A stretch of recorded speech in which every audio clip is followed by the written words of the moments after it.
mba hanisy conseiller parlementaire ve mba nakahevitra tamin'ny parlement ve filoham-pirenena ny alohany ianao zavatra goavana ohatran'izany satria fort dauphin mba farafaratsiny mba naka ny feom-bahoaka tany fort dauphin ve ady ty fefa problème ty QMM atao fort dauphin ty a raha ny tokony ho izy ary zany zavatra zany tokony nanaovana référendum mihitsy ty tanindrazana io na inona aloha nazavanina n'izany ohatra ny zavatra mitranga tany aloha fanaovan'ireto missionnaire amin'ny fandimbindimby reto varotra tanindrazana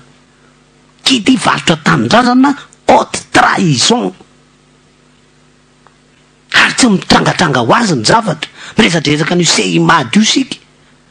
zao vao manomboka mirongatra masika be indray ny seimady fa aza tonoina ho fa ny prime ministre Jean Ravelonarivo fa lehibe ny gouvernement tamin'izao fotoana zao ny tale général ny seimady io tamin'izany fotoana zany fahadideratsiraka ary tamin'ny fahadideratsiraka no vaky balina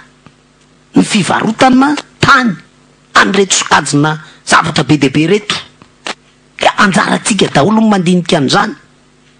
inona ny point commun ty régime ty zay mbola ho boraborantsika io araky ny tantara fa rehefa tena mandinika atsika amin'ny zavatra misy ankehitriny centre de gravité ny zavatra dideratsiraka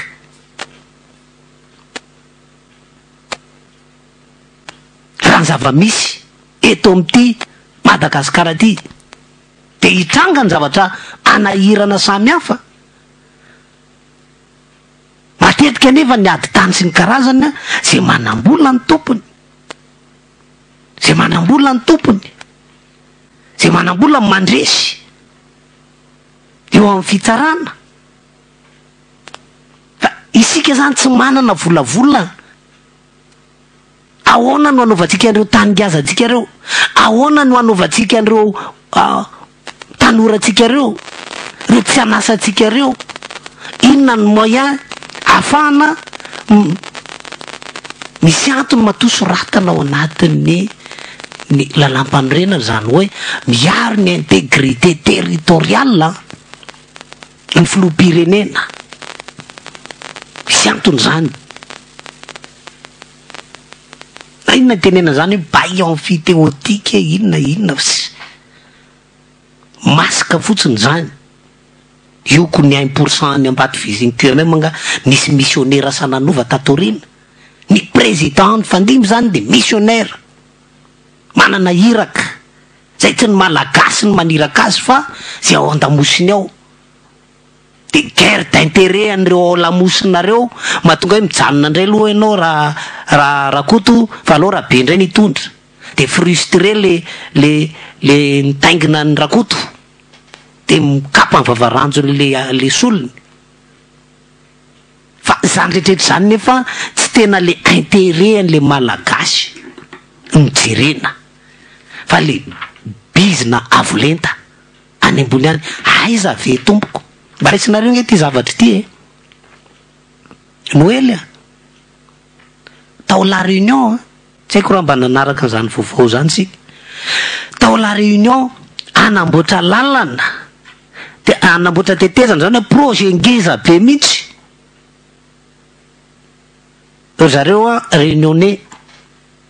de hoe mila hatrany amina 18 000 tonnes de granit mila 18 000 tonnes de granit zany hoe 8,000 tonnes ny granita ilaina anaovana zany lalana sy tetezana zany fa inona n'olotranga ry Noely menomenina ny réunionné zany hoe nitera-tany tao la réunion non aza mikitikitika ny granita atsika aza kitikitiana inona ny antony so manimba tontolo iainana de taiza la réunion nanafatra granita ry Noely taty amin'ny omby vavy be ronono Madagasikara niantoka ale granita nitsika tsika zany tsy maninona ny tontolo iainantsika raha simba. Ohatran'ny tenenantsika hoe reny bois de rose samy hafa reny ge any anatin'ny zone protégé, faritra rovana. Ny kamaroan'ny faritra rovana eto misy ONG iraisam-pirenena supervisiany zany. Maninona ny tapaka reny azo reny? Zany anisan'ny atao hoe malasa saina lalina fofony fotsiny hoa fofony ny bois de rose fofona de lasa ny velany any ny gioka fa ny olona no makatsiro ary ny afahan'ny olona makatsiro ny lehibe atsika eto Madagasikara mihitsy no mampirevy azy reny manahirana.